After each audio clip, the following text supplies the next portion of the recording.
Hello दोस्तों, कैसे हो? आई होप आप लोग बेहतर कर रहे हैं, रिवीजन बहुत अच्छी तरीके से कर रहे हैं। ठीक है। एग्ज़ाम आपके बहुत ही नज़दीक है, तो जितना जल्दी हो सकता है केवल और केवल एनसीईआरटी को फोकस करिए, एनसीईआरटी को कंप्लीट करिए। बाकी कुछ भी करने की ज़रूरत नहीं है। और आपकी एक स्ट्रेटजी होनी चाहिए आज के लास्ट के टाइम में कि आप एनसीईआरटी को जितनी बार कर सकते हैं। बायोलॉजी आपको बहुत ही अच्छे से करना है, क्योंकि ये स्कोरिंग सब्जेक्ट है। कम टाइम में आप अधिक से अधिक रिवाइज कर सकते हैं और अधिक से अधिक अच्छा मार्क्स गेन कर सकते हैं। इसके लिए आपको एनसीईआरटी समझना ज़रूरी है। एनसीईआरटी बिना समझे आप क्वेश्चन नहीं कर सकते। एनसीईआरटी को जब तक आप पढ़ने का तरीका को नहीं पता होगा, जब तक आपको तरीका नहीं पता हो कैसे पढ़ना है, कैसे समझना है, तब तक आप एनसीईआरटी के क्वेश्चंस नहीं कर सकते। और नीट में क्वेश्चन सब बहुत ही गलत करेंगे। तो बेहतर ये है कि आप एनसीईआरटी को समझिए। जिस तरीके से मैं बता रहा हूँ एक एक लाइन को एक्सप्लेन करके, उस कैसे आपको कहाँ से क्वेश्चन आता है, कैसे क्वेश्चन आते हैं, एनसीईआरटी कैसे पढ़नी है, तो आप ऐसे अगर इस तरीके से कर रहे हैं तो एनसीईआरटी बहुत ही आसान हो जाएगी। और नीट के क्वेश्चन आप आउट ऑफ 90 क्वेश्चन आप 85 प्लस क्वेश्चन एक्यूरेटली करके आ सकते हैं बहुत ही कम टाइम में। तो आप अगर एनसीईआरटी पे फोकस करेंगे तो जो टाइम बचेगा वो आप केमिस्ट्री फिजिक्स के लिए मेंटेन कर सकते हैं, रख सकते हैं और उसको भी अच्छे से रिवाइज कर सकते हैं। इसके पहले हम लोगों ने पढ़ा था किंगडम प्रोटिस्टा को। आज स्टार्ट करेंगे किंगडम फंगाई को। किंगडम प्रोटिस्टा में हम लोगों ने क्या क्या पढ़ा था? क्राइसोफाइट्स को पढ़ा था, ठीक है। डायनोफ्लेजिलेट्स के बारे में पढ़ा था, यूक्लिनोइड्स के बारे में पढ़ा था हम लोगों ने, स्लाइम मोल्ड्स के बारे में पढ़ा था, प्रोटोजोन्स के बारे में पढ़ा था। तो चलिए आज हम स्टार्ट करेंगे किंगडम फंगाई को।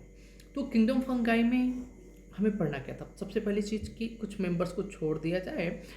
अगर लाइक ईस्ट यूनिसेलुलर है, लेकिन उसको किंगडम फंगाई में रखा गया है क्योंकि उसमें हाइफिलाइक स्ट्रक्चर्स कुछ पाए जाते हैं, इसलिए उसको यूनिसेलुलर होते हुए भी इसको किंगडम फंगाई में रखें, न कि किंगडम प्रोटिस्टा में। तो ये जितने भी मेंबर हैं किंगडम फंगाई के, वो मोस्टली आपके क्या हैं? मल्टीसेलुलर है। और वो क्या है? एट्रोफिक है, हेट्रोट्रोफिक है। तो मोस्टली क्या सभी के सभी आपके क्या है? हेट्रोट्रोफिक है। हो सकते हैं वो पैरासिटिक फॉर्म में हो, या हो सकते हैं वो डिकम्पोजर्स या सेप्रोफाइट्स के फॉर्म में हो, ठीक है। तो जितने भी मेंबर्स हैं किंगडम फंगाई के सब क्या है? हेट्रोट्रोफिक ऑर्गेनिजम्स है। और ये क्या है? मल्टीसेलुलर ऑर्गेनिजम्स है। उसके बाद से इनमें अब इनका क्या, इनसे पैरासिटिक होंगे तो डिजीज कॉजिंग पैथोजेंस की तरह से काम करेंगे, ठीक है। सेप्रोफाइट्स होंगे तो वो क्या होंगे? डेड डिकेइंग सब्सटेंस पे क्या करेंगे? अपनी लाइफ को सर्वाइव करेंगे, वहाँ पे रहेंगे, मिलेंगे वहाँ पे, ठीक है। और उसका फेवरेबल जो कंडीशन है, किस फेवरेबल कंडीशन में वो ग्रो करते हैं अच्छे से? वार्म एंड ह्यूमिड कंडीशन में, मतलब कि गर्मी बहुत हो और नमी बहुत हो। उस कंडीशंस में क्या होता है आपका कि इनका फेवरेबल कंडीशन होता है ग्रो करने का, ये उस टाइम में बहुत ही तेज़ी से ग्रो करते हैं।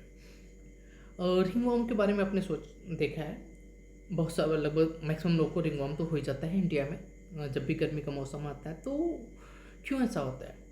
क्योंकि फेवरेबल कंडीशन फंगाई को मिल जाता है उस टाइम, वार्म गर्मी मिल रही है और मॉइस्ट इन्वायरमेंट मिल जाता है। तो ये फंगाई क्या होते हैं? बहुत ही तेज़ी से ग्रो करते हैं और रिंगवॉर्म कॉज करते हैं। तो पैरासिटिक जो फंगाई हैं वो डिजीज कॉज करेंगे, ठीक है। और जो आपके सेप्रोफाइट्स हैं वो डेड डिकेइंग सब्सटेंस पे रहेंगे, वहाँ से अपना फूड लेंगे, ठीक है। आगे चलते हैं और क्या इनका यूज़ हो सकता है इसमें।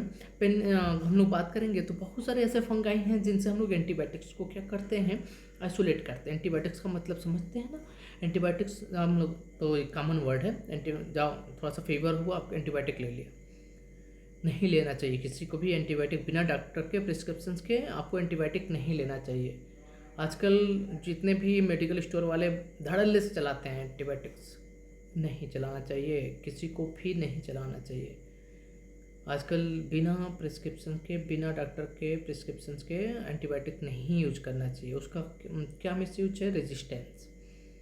बहुत ही दिक्कत होने वाली है आने वाले टाइम में अगर इस तरीके से बिना जाने बुझे एंटीबायोटिक पे एंटीबायोटिक लगाए जा रहे हैं, तो बहुत ही नुकसान है।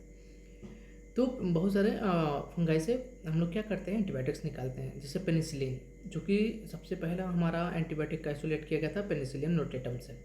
तो इनका क्या करते हैं हम लोग? इनसे एंटीबायोटिक्स पे क्या करते हैं? निकालते हैं इनको। और ये जो फंगाई हैं कुछ एसोसिएशन के साथ भी रह सकते हैं, जैसे कि आपकी क्या है? लाइकेन, जो फंगाई हैं कुछ एल्गे के साथ एसोसिएशन बनाते हैं, कुछ हायर प्लांट्स के साथ क्या होता है, टेरिडोफाइट्स के प्लांट के साथ क्या करते हैं, ये आपका एसोसिएशन बना के रहते हैं। तो लाइकेन और माइकोराइजा दो एसोसिएशन में ये फंगाई रहते हैं, ठीक है। तो इनमें अब उसमें बात करेंगे कि इनमें रिप्रोडक्शन कैसे होता है। तो इनमें रिप्रोडक्शन सेक्सुअल और एसेक्सुअल रिप्रोडक्शन दोनों टाइप का होता है, और इनमें इनका सेक्सुअल जो रिप्रोडक्शन होता है वो बहुत ही स्पेशल टाइप का होता है, ठीक है, जो कि आके हम लोग इनके सेक्सुअल रिप्रोडक्शन के बारे में बात करेंगे कि प्लाज्मोगेमी, ठीक है, उसके बाद एक इंटरमीडिएट स्टेज आएगा, फिर मियोसिस होगा, पहले प्लाज्मोगेमी होगा, फिर कैरियोगेमी होगा, फिर इनमें क्या होता है, मियोसिस होता है। तो 3 स्टेप में इनका सेक्सुअल रिप्रोडक्शन पढ़ना है, जो कि बहुत ही स्पेशल होता है, अदर ऑर्गेनिजम्स में ऐसा जनरली नहीं देखा जाता है। उसके बाद इनके क्लास के बारे में बात करेंगे हम लोग।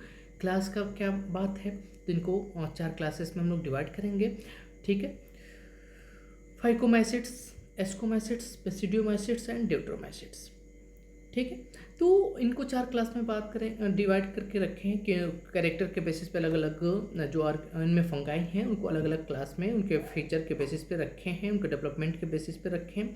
तो उनके एग्जांपल्स बहुत ही इंपॉर्टेंट है, और जो इंपॉर्टेंट पॉइंट है एनसीईआरटी में वो हम एक्सप्लेन करते हुए चलेंगे आज, ठीक है, इसको आज कंप्लीट करेंगे। तो इन चारों क्लास के बारे में पढ़ना है, उसके बाद से हम लोग देखेंगे वायरस वायराइड्स के बारे में। तो चलिए स्टार्ट करते हैं एनसीईआरटी में जहाँ से दिया है। एनसीईआरटी इस बार हम कुछ भी नहीं जाने वाले हैं, एक्सप्लेन। आप बीएससी एमएससी का एग्जाम नहीं देने जा रहे हैं, आप नीट का एग्जाम देने जा रहे हैं, कम्पिटेटिव एग्जाम देने जा रहे हैं, तो सबसे ज़्यादा पता होना चाहिए कि क्या नहीं पढ़ना है, क्या पढ़ने से ज़्यादा जरूरी है, क्या नहीं पढ़ना है, ठीक है। तो ये अगर पता है तो आप क्वेश्चंस करोगे, आप एक चीज़ को 10 बार कर पाओगे। ये नहीं कि हम पढ़े जा रहे हैं, पता ही नहीं है कि क्या नहीं पढ़ना है हमें। सब कुछ पढ़ रहे हैं लेकिन क्वेश्चंस नहीं बन रहे, क्या फ़ायदा वैसे पढ़ने का। आप बीएससी एमएससी तो करने जा नहीं रहे हो कि एक्सप्लेन करते जा रहे हैं, पढ़ते जा रहे हैं, और जो हमें पढ़ना है वो हम नहीं पढ़ पा रहे हैं। ऐसा नहीं करना, ये गलती नहीं करना है, ठीक है। चलिए स्टार्ट करते हैं 1 बाई 1 जो एनसीईआरटी में दिया है, लाइन बाय लाइन कंप्लीट करेंगे हम लोग उसको, ठीक है। देखिए दिया है the fungi constitute a unique kingdom of heterotrophic organisms. अभी बात किया था हमने हेटेरोट्रॉफिक ऑर्गेनिजम्स, मतलब क्या है। हेटेरोट्रॉफिक ऑर्गेनिजम्स वे अपना फूड खुद से नहीं बना सकते हैं, ठीक है। एक और चीज दिया है कि this show a great diversity in morphology and habitat. Metabolic diversity सबसे ज़्यादा कहाँ पाई जाती है, इसके पहले हम लोगों ने पढ़ा था मोनेरा, जिसमें बैक्टीरिया के बारे में बात किया था कि वहाँ पे मेटाबॉलिक डाइवर्सिटी मैक्सिमम पाई जाती है, बहुत ज़्यादा पाई जाती है। लेकिन अगर डाइवर्सिटी मॉर्फोलॉजी एंड हैबिटेट के बेसिस पे पूछा जाए तो कहा a great diversity in morphology and habitat seen in kingdom fungi, ठीक है। अब बात करते हैं कहाँ पाया जाता है fungi. You must have seen fungi on moist bread और रोटन फ्रूट। जो सड़ा फल है या ब्रेड को देखते हैं धब्बा धब्बा पीला पीला हो जाता है, सफ़ेद कलर का हो जाता है, तो वो क्या होता है, क्यों ऐसा होता है, उस पर फंगाई ग्रो करते हैं। तो फंगाई को हम लोग मॉइस्ट ब्रेड या रोटन फ्रूट पे देख सकते हैं। हम लोग जो मशरूम खाते हैं, the common mushroom you eat, common mushroom भी हमारा क्या है जो हम खाते हैं, वो भी एक फंगाई है। जो टोड स्टूल है जो फंगाई की तरह तो दिखता है लेकिन वो फंगाई नहीं, वो फंगाई एक मशरूम की तरह तो दिखता है लेकिन वो मशरूम नहीं, ये भी एक क्या है आपका फंगाई ही है, ठीक है। तो मशरूम और toadstool are the examples of fungi not bacteria. इन सब चीज़ों को देखना है, ध्यान देना है, ठीक है। अब चलिए देखते हैं कुछ जो white spot on mustard lips को दिखता है, मस्टर्ड लिप पे वाइट स्पॉट, वो किसकी वजह से होता है, पैरासिटिक फंगाई की वजह से होता है। कुछ यूनिसेलुलर फंगाई हैं जो कि ईस्ट की बात करते हैं, उनको यूज करते हैं ईस्ट को ब्रेड और बियर बनाने में। अब यहाँ पे दिया है ईस्ट, बात करते हैं हम लोग किंगडम प्रोटिस्टा। किंगडम प्रोटिस्टा में जितने भी मेंबर हैं यूनिसेलुलर, चाहे वो फंगाई हो या प्लांट हो या एनिमल हो, सभी को हम लोग किस में रखते हैं, किंगडम प्रोटिस्टा में। तो फिर इसको क्या जरूरत पड़े इसको हमको किंगडम फंगाई में रखने की, तो इनमें hyphae like fine thread like structures पाया जाता है। इसकी वजह से जो कि ये सिमिलरिटी शो करते हैं मल्टीसेलुलर ऑर्गेनिज्म के फंगाई की तरह से, तो इनको यहाँ पे इंक्लूड किया गया किंगडम फंगाई में। तो याद रखिएगा किंगडम फंगाई में ईस्ट को रखा गया है, न कि यूनिसेलुलर होने के बावजूद भी इसको कहाँ रखे हैं हम लोग, किंगडम फंगाई में, न कि कहाँ पे रखे हैं हम लोग, प्रोटिस्टा में। इस चीज़ को ध्यान देना है। और देखिए, other fungi cause disease in plants and animals. Wheat rust किसकी वजह से कॉज होता है पूछा जाता है। मैच ऑफ द कॉलम में आता है, क्वेश्चन आया हुआ है। तो एक फंगाई है पक्सीनिया। कौन? पक्सीनिया। वीट रस्ट जो है फंगल डिजीज है, वीट में होता है, ठीक है। तो ये किसकी वजह से कॉज होता है?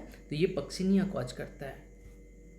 Some other source of antibiotics, कुछ ऐसे हैं जिनसे क्या आइसोलेट किया जाता है, एंटीबायोटिक्स। तो ये सोर्स किसके? एंटीबायोटिक्स के।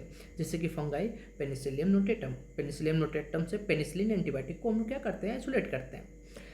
एक और टर्म दिया है, fungi are cosmopolitan and. Cosmopolitan का मतलब क्या है? कॉस्मोपॉलिटन का मतलब है कि सर्वत्र, जहाँ पे हवा में भी पाए जाएंगे, पानी में भी पाए जाएंगे, ज़मीन पे भी पाए जाएंगे, मतलब मिट्टी पे भी, सॉइल पे, हर जगह जो पाया जाता है उसको क्या बोलते हैं? Cosmopolitan. Fungi are cosmopolitan, that means they occur in air, water and soil and animals and plants, everywhere they present. They prefer to grow in warm and humid place. इनके लिए मतलब इनके लिए सुटेबल कंडीशन क्या है, कहाँ grow करते हैं? सुटेबल जहाँ कंडीशन होगा वहीं पे ग्रो करेगा। ये ह्यूमन का नेचर भी है और एनिमल का भी या प्लांट्स का, सभी का, ठीक है।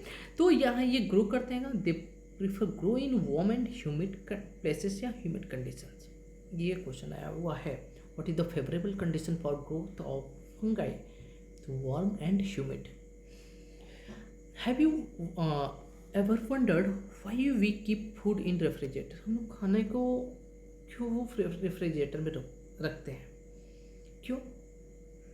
ताकि इनके लिए, फंगाई के लिए और बैक्टीरिया के लिए फेवरेबल कंडीशन ना मिल पाए। अगर नहीं फेवरेबल कंडीशन मिलेगा तो ये ग्रो नहीं करेंगे। जब ग्रो नहीं करेंगे तो हमारे फूड को सड़ाएंगे नहीं, रोटेन नहीं होगा। तो हमारा फूड खराब ना हो, इससे बचाने के लिए हम लोग फ्रिज में क्या करते हैं? रखते हैं फूड को या फ्रूट्स को या वेजिटेबल्स को, ठीक है। क्यों? क्योंकि इनके लिए बैक्टीरिया और फंगाई के लिए वो सुटेबल कंडीशन प्रोवाइड नहीं कराता, उनके अगेंस्ट कंडीशंस प्रोवाइड कराता है। Yes, it prevent to food from going bad due to bacterial or fungal infections. With the exception of yeast, which are unicellular, fungi are filamentous. जबकि yeast क्या है? Cellular है। Sir spherical structures आपका होता है और वो सेलुलर होता है, लेकिन जितने भी फंगाई हैं वो फिलामेंट थ्रेड लाइक स्ट्रक्चर्स होते हैं। तो वो क्या होते हैं? सभी के सभी फंगाई अगर ईस्ट को छोड़ दिया जाए तो वो क्या होते हैं? फिलामेंटस होते हैं। उनकी body, their body made up of long thread means धागे लाइक,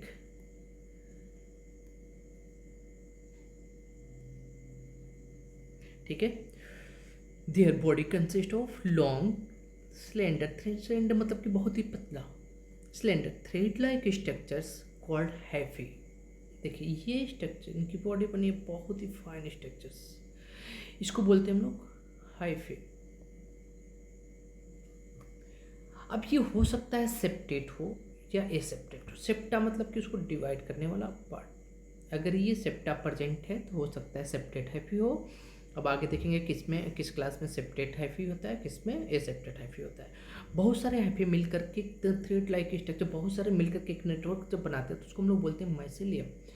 अगर ये सेप्टा होगा तो यूनिन्यूक्लिएटेड या बाइन्यूक्लिएटेड कंडीशन होगा। अगर ये सेप्टा नहीं है तो न्यूक्लियस बहुत सारे होंगे तो सिनोसिटिक कंडीशन या मल्टीन्यूक्लिएटेड साइटोप्लाज्म पाया जाएगा, तो उसको बोलेंगे सिनोसिटिक हाइफा। अगर नहीं है, सेप्टा प्रेजेंट है, एक न्यूक्लियस है, तो उसको क्या बोलेंगे? यूनिन्यूक्लिएटेड और बाइन्यूक्लिएटेड हाइफा। आगे चलिए देखते हैं। The network of hyphae is known as mycelium. तो आपको पता हो गया कि हाइफी क्या होता है, ठीक है। जो थ्रेड लाइक स्ट्रक्चर सिलेंडर है, बहुत ही पतला थ्रेड लाइक स्ट्रक्चर है, उसको हम लोग क्या बोलते हैं? हाइफी बोलते हैं। और नेटवर्क ऑफ हाइफी को हम लोग क्या बोलते हैं? माइसेलियम। तो याद रखना है, network of hyphae is known as mycelium. Some hypha or continuous tube filled with multinucleated cytoplasm. These are called coenocytic hypha. Coenocytic hypha मतलब कि मल्टीन्यूक्लिएटेड. अब क्या है, अगर हम बात करें, देखिए यहाँ पे एक हाइफा, थोड़ा सा चौड़ा बनाते हैं इसको. मान लीजिए ये है, इसमें कोई भी बहुत सारे सेल्स मिले हैं, बहुत सारे सेल्स मिले हैं से मिलकर के क्या मल्टी सेलुलर स्ट्रक्चर है. तो उसमें जो है सेप्टा नहीं है. सेप्टा मतलब कि सेप्टम का मतलब एक डिवीजन, ठीक है. जो ये सेप्टा, अगर सेप्टा नहीं है तो क्या होगा आपका, एक ही हाइफा में बहुत सारे न्यूक्लियस होंगे. तो ऐसे न्यूक्लियस को हम लोग क्या बोलते हैं, इसका जो साइटोप्लाज्म है इधर, इसमें बहुत सारे न्यूक्लियस हैं, तो ऐसे हाइफा को क्या बोलते हैं, सिनोसिटिक हाइफा, जो कि आपको फाइकोम एसिड्स में मिलेगा. आगे पढ़ेंगे कि सिनोसिटिक हाइफा किस में मिलता है, तो सिनोसिटिक हाइफा आपको फाइकोम एसिड्स में देखेंगे. तो ये जो हाइफा होगा वो कैसा होगा, coenocytic hypha. Others have septate or cross wall in their hypha. और क्या होंगे, कुछ में सेप्टा पाया जाएगा, कुछ में, ठीक है. तो वहाँ पे यूनिन्यूक्लिएटेड कंडीशन होगा. यूनिन्यूक्लिएटेड या बाइन्यूक्लिएटेड हाइफा की बात करेंगे. अब एक क्या है, ये जो हाइफा है, तो इसमें एक सेल के अंदर एक ही न्यूक्लियस है. साइटोप्लाज्म मल्टीन्यूक्लिएटेड नहीं है, वो डिवाइड है. तो इसको को क्या बोलेंगे हम लोग, यूनिन्यूक्लिएटेड और बाइन्यूक्लिएटेड, ठीक है. अदर्स हैव सेप्टेट और cross wall in their hypha. The cell wall of the fungi composed of chitin and polysaccharides. ये आपको पता होना चाहिए कि फंगाई का सेल वॉल किसका बना होता है, काइटिन एंड पॉलीसेकेराइड्स का. पहले भी हम लोग बात कर चुके हैं. फंगाई का किसका बना होता है, पेप्टाइडोग्लाइकॉन्स का. हायर फंगाई का किसका बना होता है, काइटिन एंड पॉलीसेकेराइड्स का. उसके बाद से हम लोग बात करेंगे हायर प्लांट्स का. तो उसमें बात करेंगे हम लोग जनरली एंजियोस्पर्म की बात करेंगे, तो उसमें से मेनली सेलुलोज का, हेमिसोलोज और भी सब्सटेंस पाए जाते हैं, ठीक है. तो चलिए, ये तो आपको पता हो गया कि कॉमन चीज़ें हैं, ये बेसिक हमें इंफॉर्मेशंस हैं फंगाई के बारे में. अब बात करते हैं सेप्रोफाइट्स और पैरासाइट्स और उनका कुछ सिम्बायोटिक रिलेशनशिप है, तो इसके बारे में बात करते हैं. तो most of the fungi are heterotrophic and absorb soluble organic matters from the dead substance and hence called saprophytes. Saprophytes क्या होते हैं, सेप्रोफाइट्स और पैरासाइट्स में क्या डिफरेंसेस है. तो सेप्रोफाइट्स डेड डिकेइंग, चाहे वो प्लांट्स हो या एनिमल्स हो, उस पे पाए जाते हैं. जबकि पैरासाइट जो होता है वो लिविंग ऑर्गेनिज्म के अंदर पाया जाता है, या हो सकता है वो बॉडी सरफेस पे हो या बॉडी के इनसाइड हो. अगर अंदर पाया जाएगा, बॉडी के अंदर पाया जाएगा, तो उनको इंडोपैरासाइट्स बोलेंगे. अगर बॉडी सरफेस के ऊपर पाया, जैसे लाइस आपके बालों में होता है, उसको एक्टोपैरासाइट्स बोलते हैं.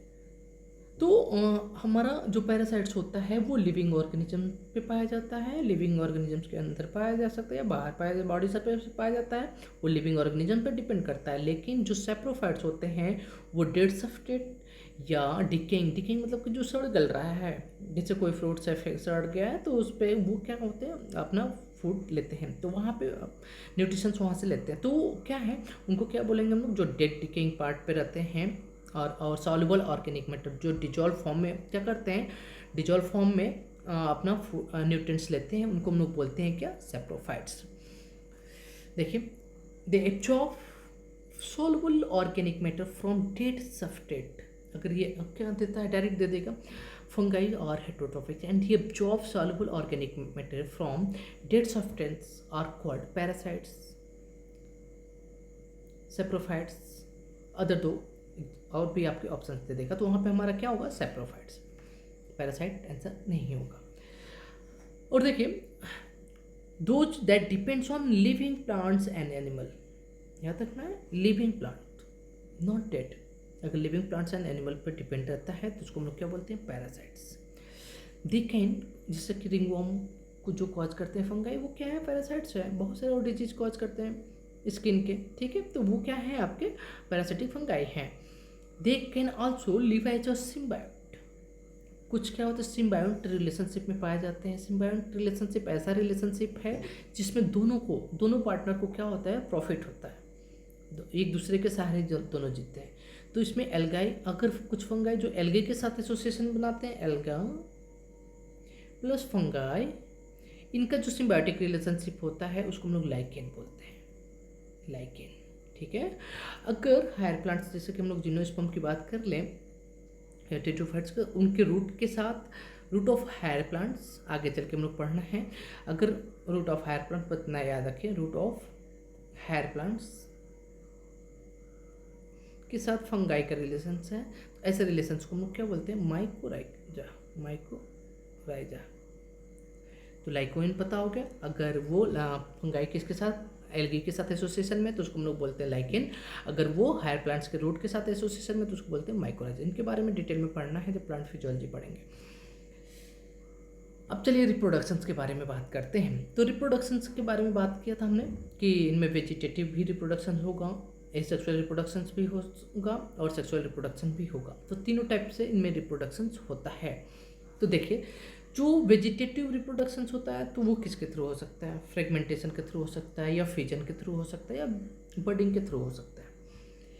Asexual reproduction, sexual vegetative reproduction और एसेक्सुअल रिप्रोडक्शन में थोड़ा सा डिफरेंस है। इनमें वेजिटेटिव रिप्रोडक्शन में जनरली एज कोई स्पेशलाइज्ड स्ट्रक्चर्स का फॉर्मेशन नहीं होता लाइक स्पोर्स, लेकिन एसेक्सुअल रिप्रोडक्शन में स्पेशलाइज्ड स्ट्रक्चर का फॉर्मेशन होता है। तो ये वेजिटेटिव रिप्रोडक्शन में क्या होता है, कोई भी बॉडी का पार्ट है वो टूट जाएगा, ठीक है, या दो पार्ट में डिवाइड हो जाएगा, या कोई आउटग्रोथ बनेगा और वो क्या हो जाएगा आपका टूट करके न्यू फिर से बॉडी को फॉर्मेशन कर देगा। लेकिन एसेक्सुअल रिप्रोडक्शन में क्या होता है, एसेक्सुअल रिप्रोडक्शन में आपका एक स्पेशलाइज्ड स्पोर का फॉर्मेशन होता है, ठीक है। तो देखिए, फंगाई में फ्रेगमेंटेशन के थ्रू वेजिटेटिव रिप्रोडक्शन हो सकता है, फिजन के थ्रू हो सकता है, तीसरा बडिंग के थ्रू। एसेक्सुअल रिप्रोडक्शंस इनमें स्पेशलाइज्ड स्पोर्स बनते हैं, इनमें स्पोर्स के थ्रू होगा। Asexual reproduction is by spores like conidia हो सकता, किसी भी क्लास में, किसी क्लास में स्पोरेंजियोस्पोर्स के थ्रू होगा, किसी में कोनिडिया के थ्रू होगा, किसी में जूस्पोर्स के थ्रू होगा। तो ये क्या है आपका 1 2 3, ये आपका 3 स्पोर्स, कोनिडिया और स्पोरेंजियोस्पोर्स और जूस्पोर्स, ठीक है। जूस्पोर बहुत ही कॉमन है। तो इनमें स्पेशल एसेक्सुअल रिप्रोडक्शन जो होगा इन स्पेशलाइज्ड स्पोर्स के थ्रू होगा। तो ये क्या, कोनिडिया क्या है, स्पोरेंजियोस्पोर्स क्या है, जू स्पोर्स क्या है, ये सेक्सुअल स्पोर्स हैं या एसेक्सुअल रिप्रोडक्शन स्पोर्स हैं आपके। तो ये याद रखना है, एसेक्सुअल स्पोर्स हैं, एसेक्सुअल स्पोर्ट्स, कंफ्यूज नहीं होना है सेक्सुअल स्पोर्ट्स के साथ। अब बात करते हैं सेक्सुअल रिप्रोडक्शन जो होता है वो भी कुछ स्पेशलाइज्ड स्पोर्ट्स के थ्रू ही होता है, ठीक है। तो वो स्पोर्ट्स, एस्कोस्पोर्स और बेसिडियोस्पोर्स, अलग अलग क्लास के स्पोर्ट्स को जिनमें रिप्रोडक्शन जिसके थ्रू होता है उसको हम लोग अलग अलग नाम दिए हैं। तो वो स्पोर्ट्स, एस्कोस्पोर्स और basidiospores, these are sexual spores, sexual spores, ठीक है। इनमें सेक्सुअल रिप्रोडक्शन जो होता है वो स्पोर्ट्स के थ्रू हो सकता है, जैसे कि फाइकोमाइसिट्स के जो मेंबर्स होते हैं उनमें वो स्पोर्ट्स के थ्रू होता है। एस्कोमाइसिट्स में जो सेक्सुअल स्पोर्ट्स होता है उसको एस्को स्पोर्ट्स बोलते हैं। बेसिडियोमाइसिट्स में जो स्पोर्ट्स होता है सेक्सुअल स्पोर्ट्स उसको बेसिडियो स्पोर्ट्स बोलते हैं। अब ये अलग अलग फ्रूटिंग बॉडी पे बनते हैं कि स्पेशलाइज्ड स्ट्रक्चर्स पे बनते हैं, तो उनको अलग अलग नाम देते हैं, ठीक है। इनमें जो सेक्सुअल साइकिल है उनमें 3 स्टेप्स होते हैं। सेक्सुअल रिप्रोडक्शन में बहुत ही स्पेशल होता है, ठीक है। पहले प्लाज्मा का फ्यूजन होगा, उसके बाद से न्यूक्लियस का फ्यूजन होगा, उसके बाद से मियोसिस होगा। जनरल कंडीशन में होता क्या है कि प्लाज्मोगेमी और कैरियोगेमी, मतलब कि साइटोप्लाज्म का और न्यूक्लियस का जो आपका फ्यूजन है एक साथ हो जाता है। तो बात कर रहे थे हम लोग कि सेक्सुअल रिप्रोडक्शन, जो सेक्सुअल रिप्रोडक्शन है इनमें सेक्सुअल साइकिल में 3 स्टेप्स होता है। जनरली प्लाज्मोगेमी और कैरियोगेमी, जो साइटोप्लाज्म का फ्यूजन और न्यूक्लियस का फ्यूजन एक साथ होता है और जाइगोट का फॉर्मेशन होता है, लेकिन ऐसा फंगाई में नहीं होता है। प्लाज्मोगेमी और कैरियोगेमी के बीच में कुछ इंटरवल होता है, टाइम इंटरवल होता है। पहले प्लाज्मोगेमी होगा, मतलब साइटोप्लाज्म का फ्यूजन होगा, फ्यूजन ऑफ साइटोप्लाज्म। उसके बाद कैरियोगेमी मतलब फ्यूजन ऑफ न्यूक्लियस,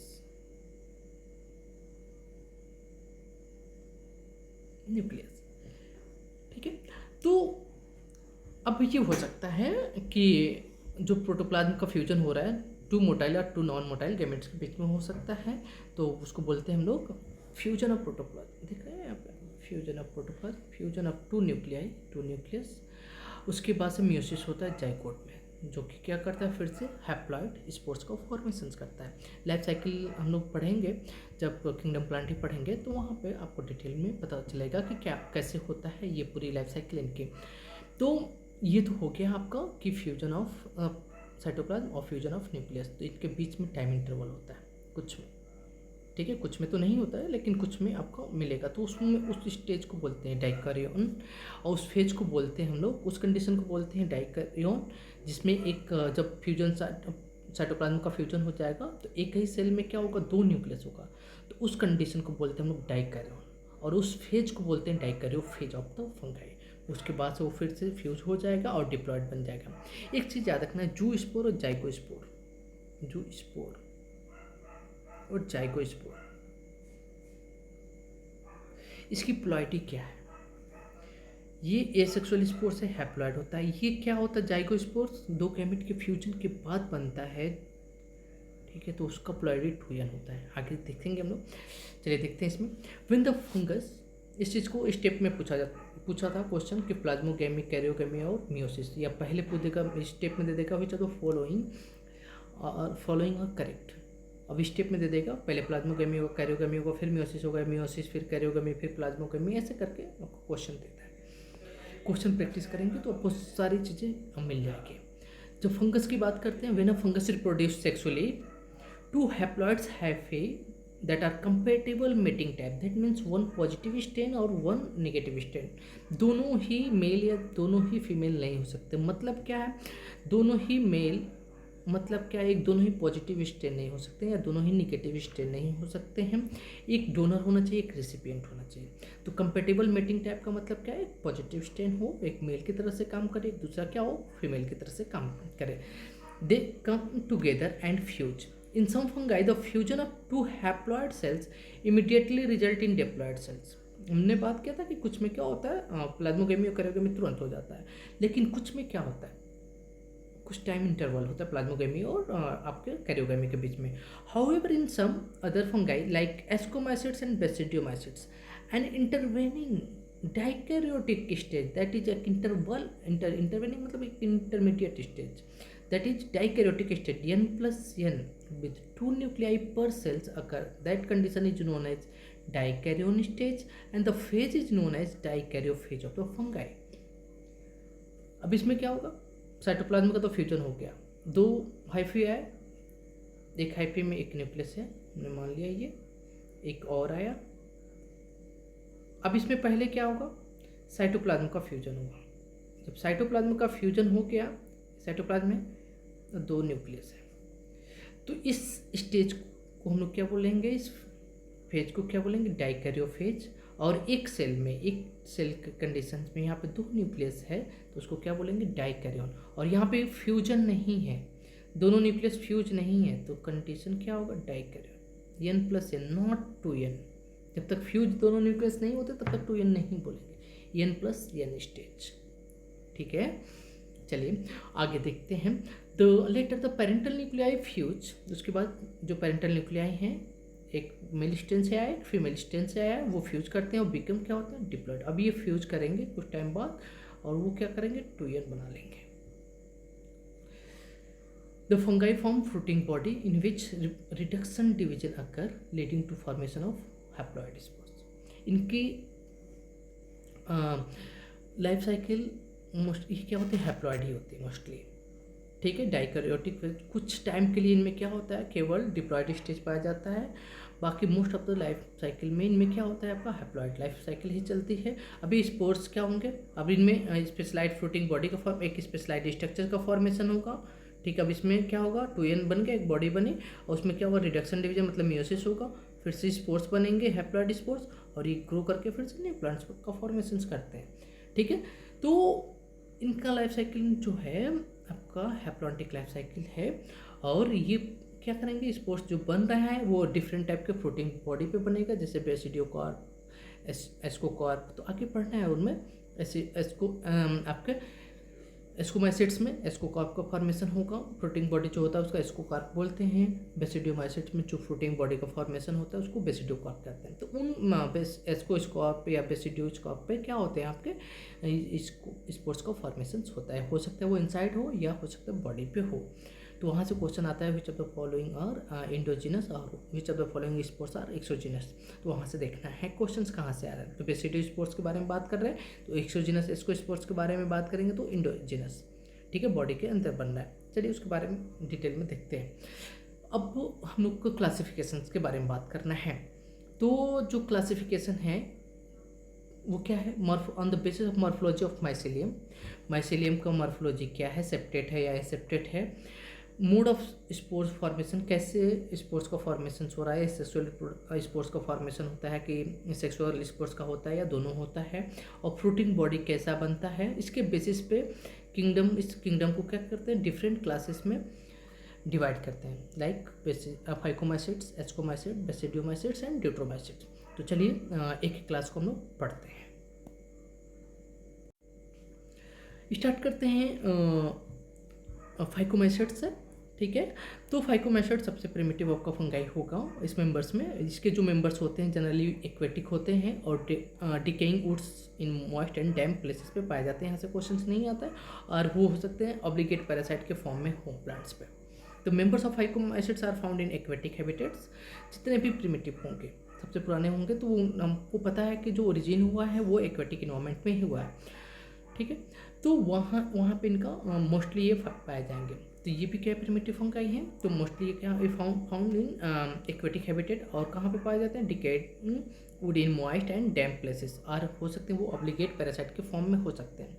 इनका अब जो क्वेश्चन आया पूछा जाता है, इनके एग्जाम्पल्स, इनके हाइफे पे और इनका रिप्रोडक्शन, तीन चीज़ें पूछी जाती है। तो जितने भी क्लास हैं आपके फंगाई के, उनको याद रखना है कि इनका क्या है, रिप्रोडक्शन में कैसा होता है, और उसके बाद स्पोर्ट्स के बारे में कैसा होता है, और इनके एग्जाम्पल्स। तो इनमें देखिए जो माइसिलियम होता है इनका कैसा होता है। माइसिलियम पे भी क्वेश्चन पूछा जाता है कि फाइकोमाइसिट्स का माइसिलियम या हाइफे सेप्टेट होता है या एसेप्टेट होता है। तो याद रखना है एसेप्टेट हाइफे या माइसिलियम एसेप्टेट होगा। एसेप्टेट होगा तो क्या होगा, सिनोसिटिक या मल्टी न्यूक्लियोटाइड, सिनोसिटिक हाइपर पाए जाएंगे। माइसिलियम इज एसेप्टेट और सिनोसिटिक एंड सिनोसिटिक, मतलब एसेप्टेट होगा और क्या होगा, सिनोसिटिक होगा। ये सेक्सुअल रिप्रोडक्शन हो सकता है कि मोटाइल स्पोर्ट्स के थ्रू हो सकता है या नॉन मोटाइल स्पोर्ट्स के थ्रू हो सकता है। नॉन मोटाइल होगा मतलब कि उस पर सिलिया फ्लैजिला नहीं है। अगर क्या है आपका मोटाइल है, मतलब कि खुद से जो चल सकता है उसको क्या बोलेंगे, मोटाइल। अगर उस पर सिलिया फ्लैजिला है तो उसको बोलते हैं क्या, वो मोटाइल है। तो इसका पूछा जाता है asexual reproduction takes place by, statement के फॉर्म में पूछा जाता है। एप्लेनोस्पोर्स क्या है, मोटाइल है कि नॉन मोटाइल है। तो अगर एसेक्सुअल जो आपका स्पोर्ट्स है नॉन मोटाइल है तो उसको बोलते हैं एप्लेनोस्पोर्स, अगर वो मोटाइल है तो उसको क्या बोलते हैं, जो स्पोर्ट्स। तो इनमें एसेक्सुअल रिप्रोडक्शन किसके थ्रू हो सकता है, जो स्पोर्ट्स के थ्रू हो सकता है या एप्लेनोस्पोर्स के थ्रू हो सकता है। अलग अलग मेंबर में अलग अलग तरीके से होता है। इनमें जो स्पोर्ट्स है वो कहाँ प्रोड्यूस होते हैं, बॉडी के बाहर या इनसाइड। तो इनका जो स्पोर्ट्स होता है, दीज स्पोर्ट्स, जो स्पोर्ट्स और एप्लेनोस्पोर्स की बात कर रहे हैं, तो ये स्पोर्ट्स जो होते हैं इंडोजिनसली होते हैं। इंडोजिनसली का मतलब किसी बॉडी स्ट्रक्चर्स के अंदर पाए जाते हैं, स्पोरेंजियम के अंदर प्रोड्यूस होते हैं, ठीक है। तो इनको बोलते हैं, इनका जो ओरिजिन है जो स्पोर्ट्स और एप्लेनोस्पोर्स का, वो इंडोजिनस है, बॉडी के अंदर, स्पोरेंजियम के अंदर। और जाइगोस्पोर्स हमने बोला था, जाइगोस्पोर और जूस्पोर। जूस्पोर यहाँ देख रहे हैं, कंफ्यूज नहीं होना है। ये इसका पोलैरिटी क्या होगा, एन होगा, इसका पोलैरिटी क्या होगा, 2n होगा। ये हैप्लॉइड है, ये डिप्लॉइड है। क्यों, क्योंकि zygospore is formed by fusion of two gamete, दो गैमेट के फ्यूजन के बाद बनता है। तो जाइगोस्पोर का जो पोलैरिटी होगा, क्वेश्चन आया हुआ है कि जाइगोस्पोर का पोलैरिटी क्या होगा, 2n होगा। गैमेट्स हो सकते हैं कि मॉर्फोलॉजिकली ये आइसोगैमस हो सकते हैं कि सिमिलर शेप, साइज और स्ट्रक्चर्स में हो सकते हैं। तो उनको बोलेंगे क्या, जिनकी मॉर्फोलॉजी, शेप, साइज और स्ट्रक्चर उनका क्या हो, सेम हो, उनको बोलेंगे आइसोगैमस। या हो सकता है डिसिमिलर हो। अगर डिसिमिलर हो तो हो सकता है एनाइसोगैमस हो या ओगैमस हो। आइसोगैमस का मतलब क्या है, देखिए अगर हम लोग दोनों सेम शेप साइज और स्ट्रक्चर्स के हैं तो उनको आइसोगैमस बोलेंगे। आइसो मतलब सिमिलर, आइसोगैमस, ठीक है, आइसोगैमेट्स हैं। अगर क्या है, एक छोटा एक बड़ा डिफरेंट शेप साइज के हैं और दोनों मोटाइल हैं या दोनों नॉन मोटाइल हैं तो उसको हम लोग क्या बोलते हैं, आपका एनाइसोगैमस। और ओगैमस का मतलब क्या है, एक फीमेल जो है बड़ी नॉन मोटाइल है और मेल छोटा और मोटाइल है, तो ऐसे स्ट्रक्चर को बोलेंगे ओगैमस। तो 3 टाइप के आपके क्या हो सकते हैं, गैमेट्स हो सकते हैं वो सिमिलर हो तो आइसोगैमस, अगर हो सकते हैं वो डिसिमिलर हो तो डिसिमिलर होंगे तो एनाइसोगैमस हो सकते हैं या ओगैमस हो सकते हैं। इनके एग्जांपल्स सबसे जरूरी है, एग्जांपल से क्वेश्चंस आते हैं। कॉमन एग्जांपल्स हैं म्यूकर, राइजोपस को क्या बोलते हैं, ब्रेड मोल्ड पहले कहा जाता था। और एल्ब्यूको क्या है आपका, पैरासिटिक फंगाई अंदर मस्टर्ड का फंगाई जो है, जो पैरासिटिक है, उसको क्या बोलते हैं, एल्ब्यूको। तो इसका एग्जांपल क्या हो सकता है, इसको हम शॉर्ट फॉर्म में बात करेंगे, RAM, राइजोपस, एल्ब्यूको, इसको याद रखना एल्ब्यूको से, ठीक है, राम, एम से क्या है, म्यूकर। तो हम राइजोपस को क्या पहले बोलते थे, ब्रेड मोल्ड बोलते थे। और जो एल्ब्यूको है वो क्या है, पैरासिटिक फंगाई है, किस पे, मस्टर्ड पे, मतलब कि सरसों के प्लांट पे। सेकेंड क्लास है एस्कोमैसिड्स को सैक फंगाई बोलते हैं, क्योंकि सैक लाइक इनके लाइफ साइकिल में सैक लाइक एक स्ट्रक्चर बनता है, ठीक है, तो उसको इसलिए इन फंगाई को कॉमनली हम लोग क्या बोलते हैं, सैक फंगाई। एस्कोमैसिड्स जनरली क्या होते हैं, मल्टीसेलुलर होते हैं, फॉर एग्जांपल्स पेनिसिलियम, लेकिन रेयरली यूनिसेलुलर। अभी हमने बात किया था कि जो फंगाई है यूनिसेलुलर है, जिसको हम लोग किंगडम फंगाई में रखे हैं, वो ईस्ट यूनिसेलुलर। तो इसका मोस्ट ऑफ द मेंबर्स इसके जनरली क्या है आपके, मल्टीसेलुलर। लेकिन एग्जाम्पल्स की बात कर रहे हैं, ईस्ट जो कि सैक्रोमाइसिस सेरेविसी जो कि यूनिसेलुलर है। तो ये एग्जाम्पल्स क्या है, और आप यहाँ पे पेनिसिलियम ऐड कर लीजिए, एक साथ लिख लीजिए, ईस्ट लिख लीजिए, CAN, Ram, can, UPA, cat. 4 चीज़ें याद रखना है, उसके बाद से जो एक्स्ट्रा चीज़ें हम लोग बात करेंगे। इनके जो मेंबर्स हैं, सेप्रोफिटिक हो सकते हैं, डिकम्पोजर्स होते हैं, पैरासिटिक या कैप्रोफिलस, जो कि कैप्रोफिलस का मतलब जो कि ग्रोइंग ऑन द डंक, गोबर पे जो उगते हैं उनको क्या बोलते हैं, कैप्रोफिलस। इसका जो माइसिलियम होगा वो सेप्टेट होगा। इसका जो एस्कोमाइसिड्स का जो माइसिलियम होता है ब्रांच्ड होता है, सेप्टेट होता है, ठीक है, इनका ब्रांच्ड होगा, मतलब कि ब्रांच्ड होगा और सेप्टेट होगा, ठीक है। इनका एसेक्सुअल जो स्पोर्स है वो क्या होता है, कोनिडिया, जो कि एक स्पेशलाइज्ड स्ट्रक्चर्स पे पाया जाता है, कोनिडियोफोर पे। चलिए देखते हैं,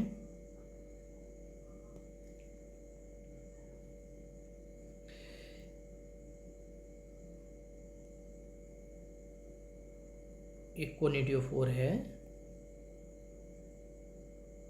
4 मतलब बियरिंग, कोनिडिया को रखने वाले स्ट्रक्चर्स को बोलते हैं हम लोग कोनिडियोफोर। तो देखिए बॉडी के बाहर बन रहा है कोनिडिया, ये जो है इसके बॉडी सरफेस के ऊपर बन रहा है, इसलिए जो कोनिडिया है, एसेक्सुअल स्पोर है, वो एक्सोजिनस होता है। और कहाँ पर, स्पेशल माइसिलियम कॉल्ड कोनिडियोफोर, वो एक स्पेशल कोनिडियोफोर पे पाया जाता है, स्पेशल माइसिलियम पे पाया जाता है, जिसे हम लोग क्या बोलते हैं, कोनिडियोफोर। फोर मतलब बियरिंग, कोनिडिया को फोर करने वाला, बियर करने वाले, रखने वाले को क्या बोलते हैं, कोनिडियोफोर।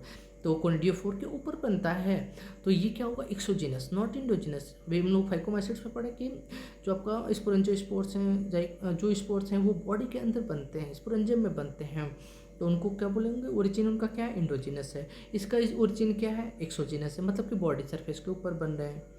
कोनिडिया के बारे में आगे बात करते हैं। Conidia on germination produce mycelium. अब यही कोनिडिया जो है अब जर्मिनेट करेगा, फंगाई बनाएगा, हाइफी बनाएगा, और यही हाइफी मिल करके बहुत सारे हाइफी जो थ्रेड लाइक स्ट्रक्चर्स बनाएंगे, नेटवर्क बनाएंगे हाइफी का, वो क्या होंगे, आपका माइसिलियम कहलाएगा।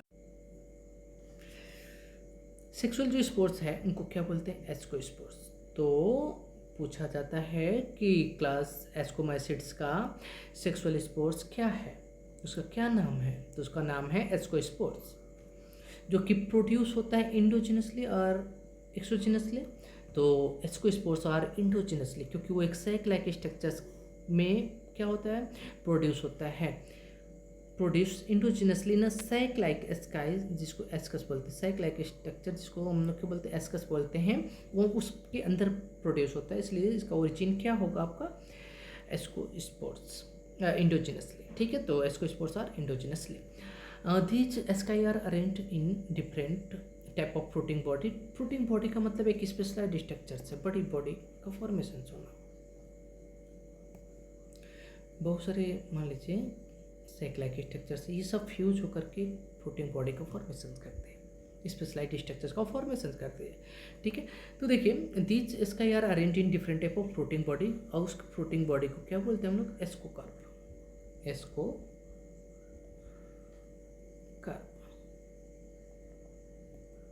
एस्कोकार्प। अब देखिए इसी और इसके एग्जाम्पल क्या है, अभी इसी एस्कोकार्प में इनका क्या होगा, मियोसिस होगा, फिर से आपका गैमेट का फॉर्मेशन होना है। तो उतना डिटेल में हम नहीं जा रहे हैं, जितना एनसीईआरटी में है उतना ही देखेंगे। एग्जाम्पल्स के बारे में बात करेंगे, एस्परजिलस, क्लेविसेप्स एंड न्यूरोस्पोरा, ये 3 एग्जाम्पल्स, राम कैन, CAN, राइजोपस एल्बुगो वहाँ पे था, यहाँ पे एस्परजिलस है।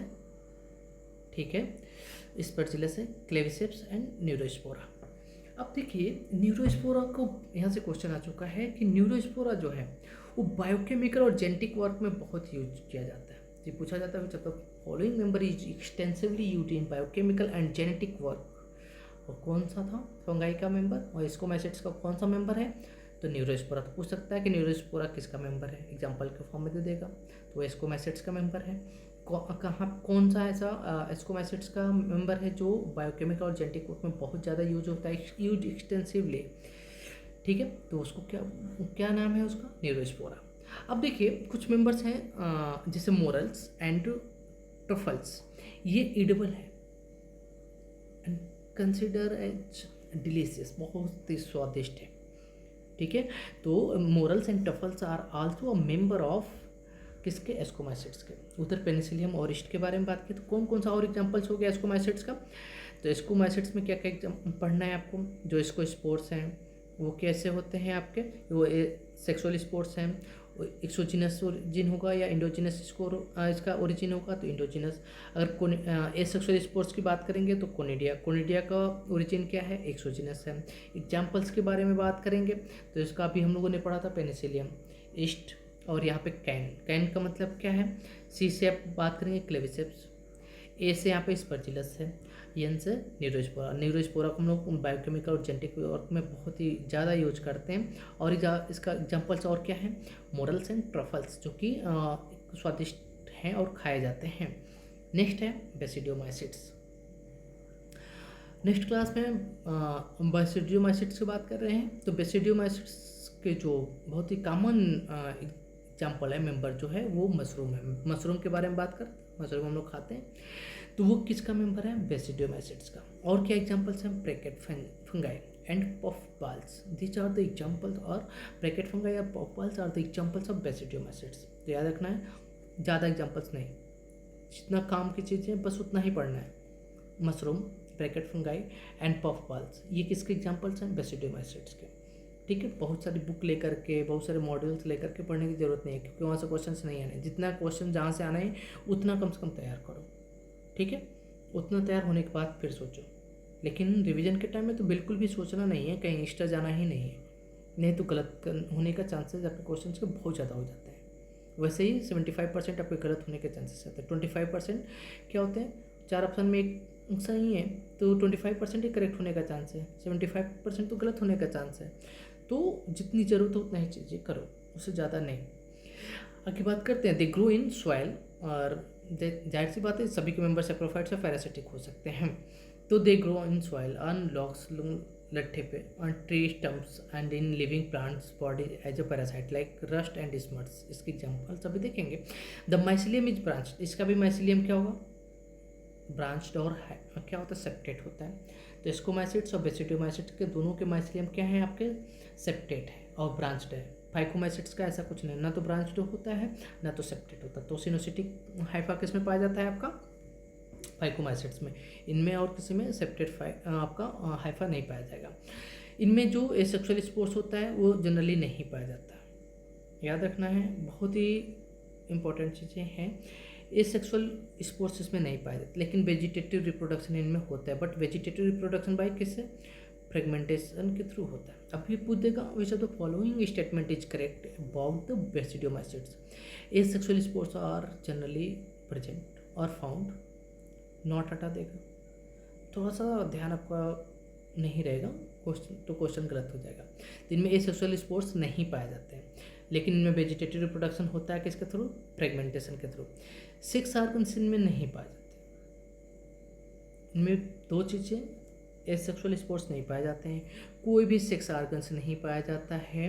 6 organs are absent, but plasmogamy is carried out by fusion of 2 vegetative or somatic cells of different strain or genotype. मतलब कि दो आपको मान लीजिए 2 स्टेन, एक पॉजिटिव स्टेन है एक नेगेटिव स्टेन है, दोनों क्या करेंगे, फ्यूज करेंगे, तो क्या हो जाएंगे, वो पहले डाइकैरियो स्टेज में जाएंगे, डाइकैरियो फेज में जाएंगे, फिर से इनमें फ्यूजन होगा, डिप्लॉयड स्ट्रक्चर जाइगोट का फॉर्मेशन कर लेंगे।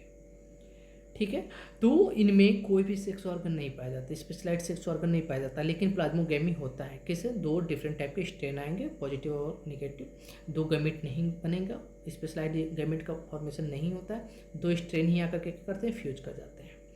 ठीक है, तो उसके बाद जो रिजल्टेंट स्ट्रक्चर जो होता है dikaryotic, which ultimately give rise to the basidium. अभी क्या करेगा, बेसिडियम का फॉर्मेशन कर देगा, जाइगोट बनेगा, जाइगोट डेवलप करके क्या बनाएगा, बेसिडियम बनाएगा। Karyogamy and meiosis take place in basidium producing 4 basidiospores. अब देखिए ये